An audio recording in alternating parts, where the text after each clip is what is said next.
ये कहानी एक छोटे से गांव में रहने वाले एक गरीब किसान की है जिसका नाम सुरेश है। सुरेश का पूरा परिवार कृषि पर आधारित था और उनकी मुख्य आय खेती से ही होती थी। वे एक छोटे से खेत में जैविक खेती करते थे और उन्हें खेती में विशेष रुचि थी। सुरेश की कहानी उस समय से शुरू होती है जब उनके पास बहुत ही कम सामग्री थी, लेकिन उनकी मेहनत और आत्मविश्वास की वजह से वे किसानी में सफलता पाने के लिए कठिनाइयों का सामना करते गए। वे सिर्फ जैविक खेती की तरफ ध्यान केंद्रित करते और खेत में उर्वरकों के बजाय उर्वरक की जगह खेत में खाद प्रदान करते थे। अपनी मेहनत और समर्पण से रामू की खेती धीरे धीरे फलने लगी।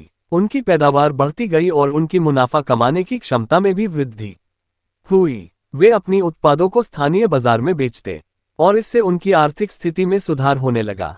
सुरेश की सफलता उनके परिश्रम, संघर्ष और सहनशीलता की कहानी है। उन्होंने कभी हार नहीं मानी और हमेशा आगे बढ़ने का प्रयास किया। उनकी कहानी गांव के लोगों के लिए प्रेरणा स्रोत बनी और उन्होंने दिखाया कि छोटे सपनों को हकीकत में बदलने का सबसे महत्वपूर्ण कदम है मेहनत और संघर्ष। इस कहानी से हमें ये सीखने को मिलता है कि सफलता पाने के लिए धैर्य और परिश्रम अत्यंत महत्वपूर्ण होते हैं, चाहे आप किसी भी क्षेत्र में हो। सुरेश की तरह हमें भी अपने लक्ष्यों के प्रति पक्षपात नहीं करना चाहिए और निरंतर प्रयास करते रहना चाहिए, चाहे समस्याएं कितनी भी कठिन क्यों ना हो। तो दोस्तों, हमारे चैनल पर नए आए हो तो चैनल को सब्सक्राइब करना ना भूले। Thanks for watch.